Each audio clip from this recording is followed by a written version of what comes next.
Welcome back. Sorry, it's been a while since we put up a video.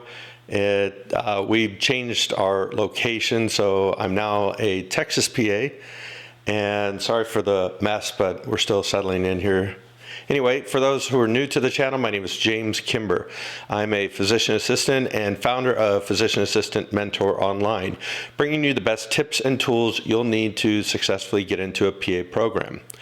And for those who know, so we typically put up videos about our students, and as you can see, for those who know, I got my new shirt. So we're talking today to Christina. Christina we worked with last cycle.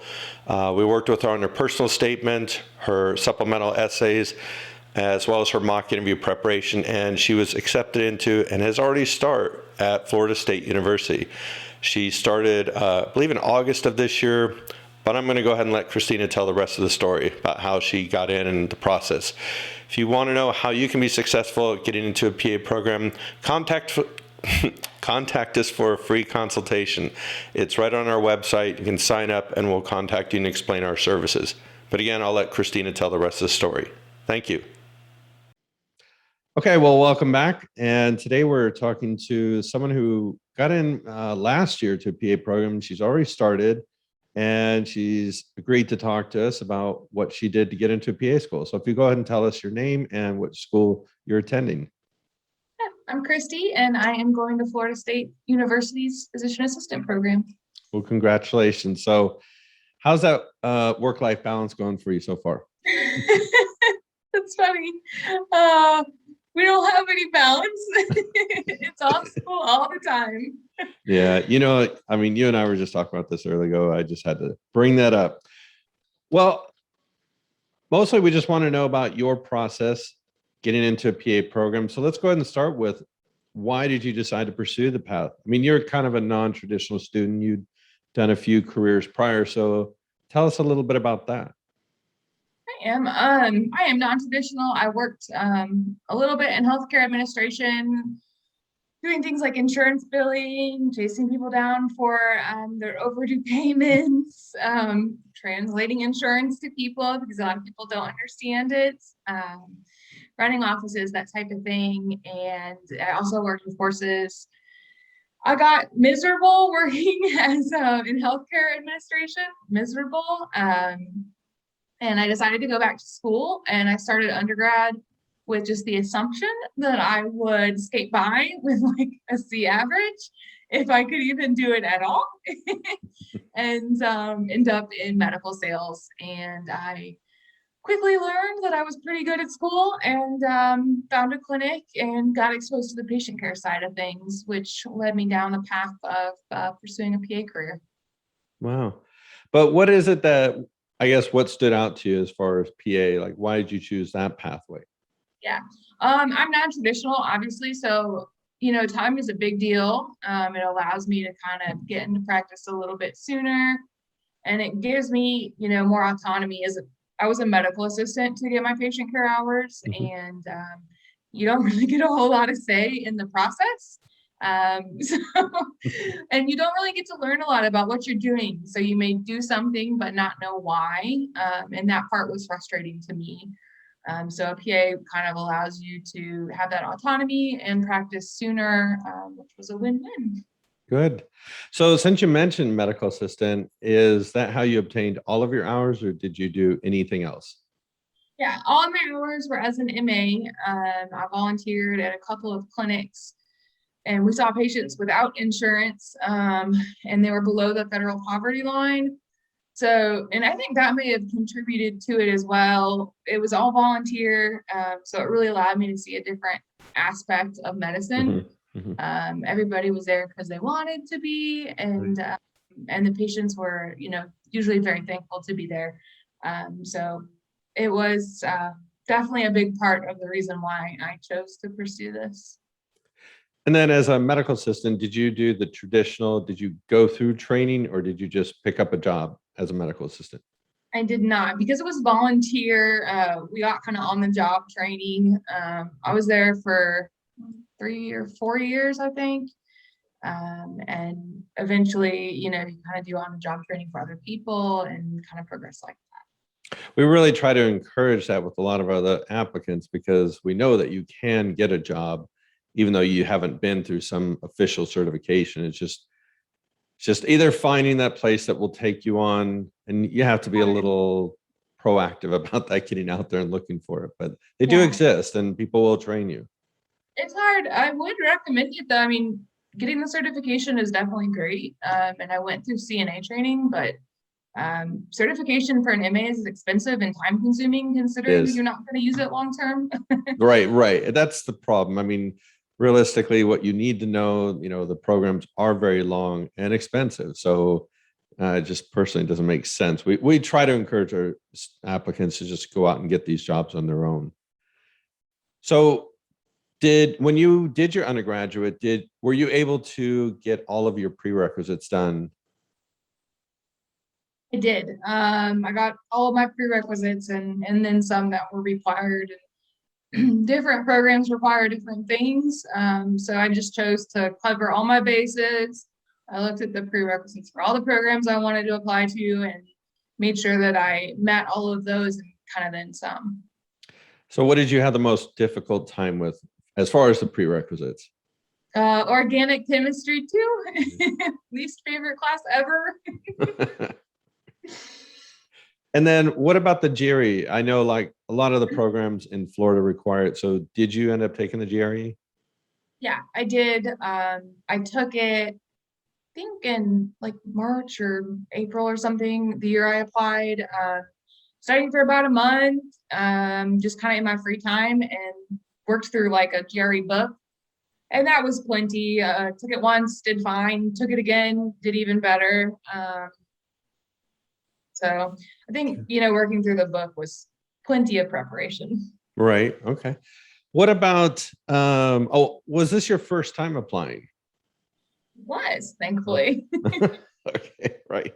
So you decided to pursue this, you got your hours, you have your prerequisites. How did you go forward from that point? Like, how did you decide which programs to apply to? Yeah. In-state tuition is a big thing. So you're obviously, a lot of programs either outright tell you can't work or highly discourage it. And I'll just tell you there's a reason for that. So, you're going to be taking out loans most likely to pay for school. And in-state tuition makes a big difference in those loans and what you graduate with and as far as debt. So I looked at all in-state programs. I looked at my top choice, which is what I got into, was FSU, which they have a pipeline program that allows you to do clinical rotations where I live. So hopefully get a job then right off the bat. So that was a big deal too. Okay. How many programs did you actually apply to? Or if you don't want to tell, that's okay. I think 5, I think. Okay. 6, I think. I started a lot of applications and never really finished them in case I had my backups ready to go. Okay. So during your process of applying, did you run into any like roadblock struggles? I didn't. I applied, excuse me. I applied through COVID and they did kind of give us some leeway on getting our transcripts. I don't know if CASPA is still doing that, but they did give you some kind of grace there as far as getting your transcripts on time. CASPA itself was a little bit difficult to figure out at times. I think it's overly complicated for what it is. And then the biggest roadblock, I had done my entire CASPA, got my grades inputted, all of those things, and I ran into the personal statement and and I think it sat there empty for like a month or 2. Okay. Well, since now we brought that up, I think this is how we first originally met, was your personal statement. And so how did that go? I mean, I know you were trying to put it together, but ultimately you and I ended up working together. Yeah. So I did not know that anything like these services existed. And I was, in a frenzy of Googling, trying to write my personal statement. I finished it, let it sit for a day, reread it, hated it and Googled again and found you. And I think that was our first interaction. And I will say that you were very frank. It was not good. And you could tell immediately, I think, that I Googled, how to write a personal statement for PA school. We do tend to be a little direct, little blunt, but it just, maybe it's a side effect of working in medicine when you have to give somebody bad news. It's just, okay, Miss Christina, I have your personal statement here, and here are the results. I mean, you were good. I mean, unfortunately, I couldn't hand you a tissue, or no, I don't think it was that bad. But. No, it was appreciated though. I think that was what really impressed me. It's difficult to find people that are just honest these days. So when you do find honesty, it's appreciated. So do you feel that, well, obviously, I guess you felt like it was helpful working together on your personal statement. Then once you submitted it, how long do you think it was before you got your first interview? Yeah, I submitted, because of the whole personal statement hang up, I submitted kind of late. I think I found you kind of late. And thank God, I don't know how you find time to do what you do, but I think I gave you my personal statement and you emailed me like that night at 8 o'clock, and I emailed you back and you emailed me right back. And you were like, you can call me if you want. I was like, okay. Yeah, but because of that personal statement hang up, I didn't apply until I think June or July or something. It was pretty late. I got my first interview in August, or actually the first part of September, and that was Florida State. Okay. And then again, we worked again on your mock interview preparation. You did. I don't know, glutton, you came back again. Again, that's my I don't know. I dog. thought that was going to be the last we'd see of you. I mean, I'm sure you'd get in, but you're not going to come back after that personal statement. Oh man, just a sucker for punishment. Okay. No, I really enjoyed it. I strongly feel that it was one of the better decisions I made in the application process, because I did make some poor ones. But it's like it's a matter of a little bit of money to apply once and be fully prepared for something that hopefully means a lot to you, or just winging it and hoping to get through and maybe doing it again. Right. Not the road I wanted to go down. So I know when you went through it, because I think part of the reason too, we worked so much, it was MMI, and I know you were really concerned about it. So do you feel it was helpful in terms of the preparation? I do. MMIs are hard to practice for, but in general, I think especially just kind of getting used to answering questions. And with a PA program interview, you want to have these kind of long answers. You want to take your pauses and think them out. And getting used to that style and the back and forth with somebody that's, not your mom or your dad or your best friend was definitely helpful. So how many schools did you end up interviewing for? I interviewed for 1, 2, 3. Okay. And then you got into the school that you definitely wanted to get into. Florida State. Okay. So fast forward, now you started school, and how's this process been so far? Did you feel prepared going into PA school, or just no way you can prepare for that? I will just say the same old cliche thing that everybody else says. There's just no way you can prepare. It is, you hear over and over that it's a lot and it's going to be hard before you're there. And then you get there and you're like, wow. We I'm try not sure this. We try to tell people, I always feel like the best thing you do to prepare is just go on a vacation. Yeah. Because you're just not. You're not going to study an anatomy book and pharmacology book and get one up on everybody else. You might as well just take this time and relax a little. Yeah. Okay. So this is usually what everybody really is looking forward to is what advice do you have for anybody who's now thinking about pursuing the career of a PA or putting together their application for next cycle? Yeah, apply early. I would really take a good hard look at your application and be able to answer. And that's another thing that I think you really helped me with. Be able to kind of answer for the deficits in your application and then be ready to highlight the strengths of it too. Anywhere you can kind of bolster it is always good. You know, you always have time to do that before you apply. Even if you think you don't, you do. And if you don't think you have time to do things now, just wait till PA school.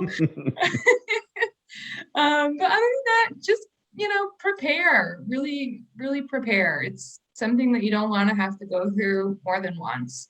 Right. Right. And then obviously we want to talk about what we do. So as far as using a service or going it on your own, you have any preference or recommendation for that? Oh my gosh. I've told you so many times how glad I am that I used your service and I recommend it. I think I sent one of my good friends to you who he had applied to all these schools and he had only gotten one interview, I think. Right. And he was so nervous. So I sent him to you and I was like, you know, go to this guy. And sure enough, he got in on that one interview. Yep. And he sent me, you know, the biggest thing. Thank you so much for telling me about this. And I think it makes a world of difference. Mm-hmm. I had the opportunity to do a tour with some of the interviewees at FSU the other week and got to speak with some of them. And you can tell the ones that prepare and the ones that don't. So Yes. People don't know, but even the students can tell. Yes. Yes. Okay. Well, again, thank you for your time. I know you're busy, obviously, with PA school, but I appreciate your time and your information. Know this will be helpful for other students who are considering this for next cycle or for future cycles. So thanks again, Christina. Thanks for having me. Bye.